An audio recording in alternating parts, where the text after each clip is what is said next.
AskReddit, what's a cool fact about the human body that a lot of people don't know? Subscriber all and humanity. Archaeologist here. You can give birth after you've died. Occasionally we will come across a really confronting burial where the skeleton of an unborn child is halfway through its mother's pelvis. Generally what happens is the woman has died before giving birth, and after burial, the buildup of gases as the body decomposes forces the baby out. We refer to this as coffin birth.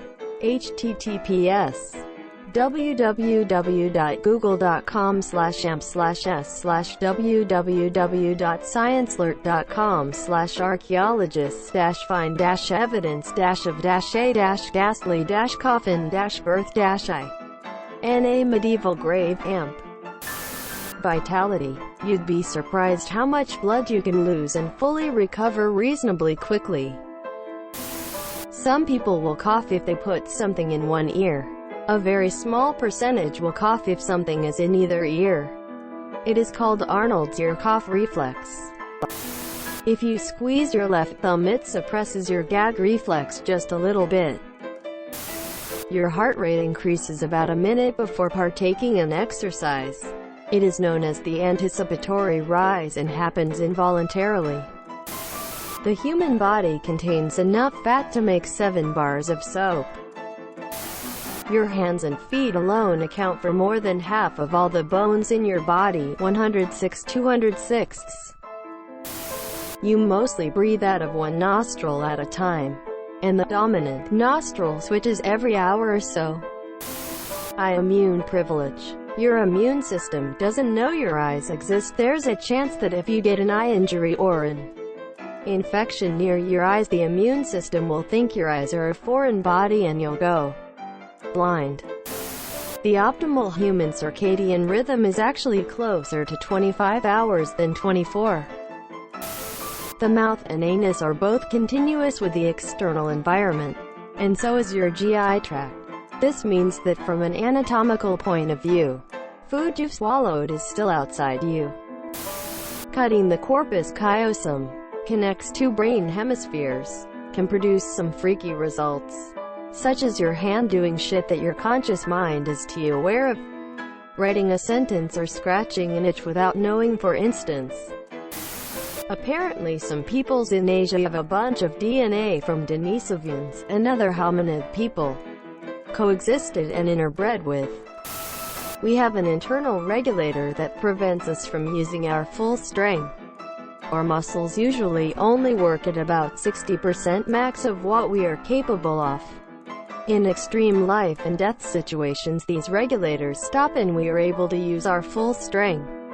This is how the parts where people tipped over cars and similar come from is here.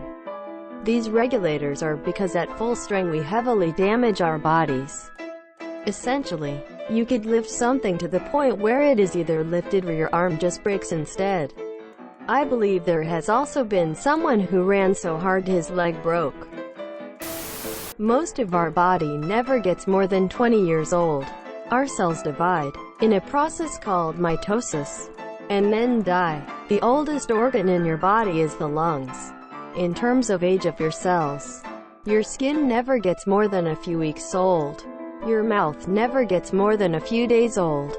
Essentially, the reason we age is not because the cells are old, but they lose their ability to perform functions as effectively as they go through the mostly genetically determined aging process. Your cells are only designed to divide a set number of times due to structures called telomeres.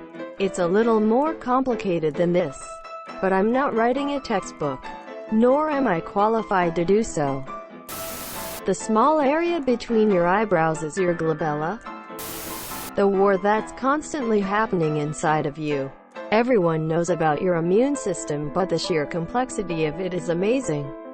Like, your body has neutrophils, which are like the generic white blood cell that constantly goes around your blood vessels seeking out foreign objects.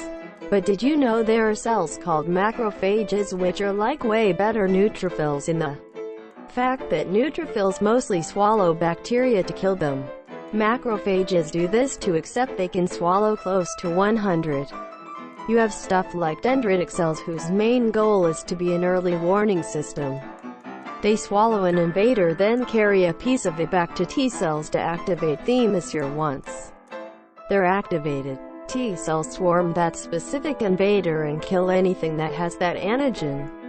I didn't even name close to all of the cells that are doing constant battle inside of you 24/7,365 days a year. So next time you have the flu or an infection, think of the little guys inside you who gladly fight the good fight.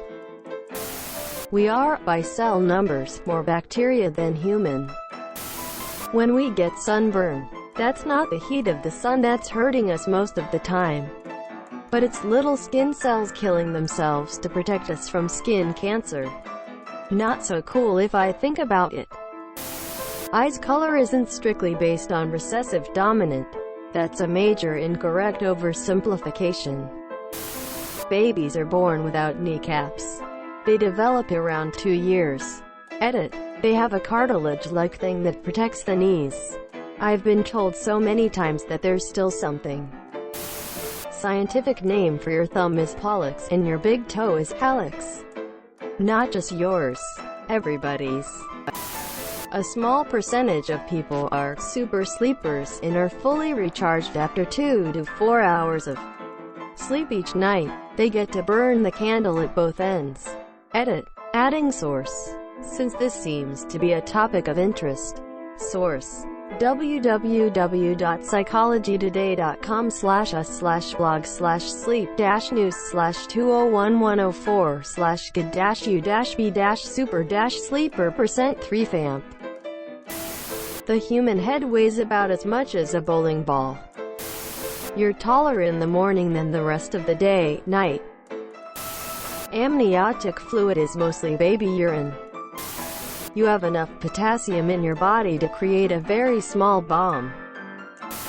Some people are born with extra ribs called cervical ribs, which grow from the C7 vertebrae in the neck. It's a weird and rare mutation that a lot of people don't even know they have. Although it is also a cause of thoracic outlet syndrome, which is where pressure is applied to the nerves, veins and arteries running into the arms. It can be really painful, and in some rare cases can cause gangrene in the arms. If left untreated, it can kill you if you're really unlucky. Source. I have the non-cervical rib-induced variety. Women are actually programmed to forget the pain of childbirth after a few months or so. If this didn't happen, most women would only end up having one child, which would eventually lower the population. Natural redheads require increased doses of anesthesia, due to some connection with the mutated melanocortin-1 receptor. I'm a natural redhead myself, and developed a fear of dentists because I'd always feel what they were doing. Eventually I had an issue that couldn't be ignored, and had to find a new dentist. At my first visit, he took one look at me and said, "You're a real redhead." Huh. Yup. Hygienist. Get me 4 eggs the Novocaine. Quote. I knew I'd found my man, and he's been treating me ever since. Also shed my fears, since dental work is much less unpleasant when you're actually numb before they start. Source. In case you think I'm full of it, https://www.ncb.nl-masurna.gov/pmc/articles/pmc1362956/. The reason for fevers is to make your body temperature rise to kill whatever virus your body is fighting. When your white blood cells have done their job, you sweat to cool off. Hence your fever breaking. Edited to add, I am not a doctor. At some point you need to take a fever-reducing medication. A really high fever is dangerous. Your tongue doesn't fit properly in your mouth and you're basically swallowing it. There is a muscle, called palmaris longus, in the forearm missing in about 10% of the population.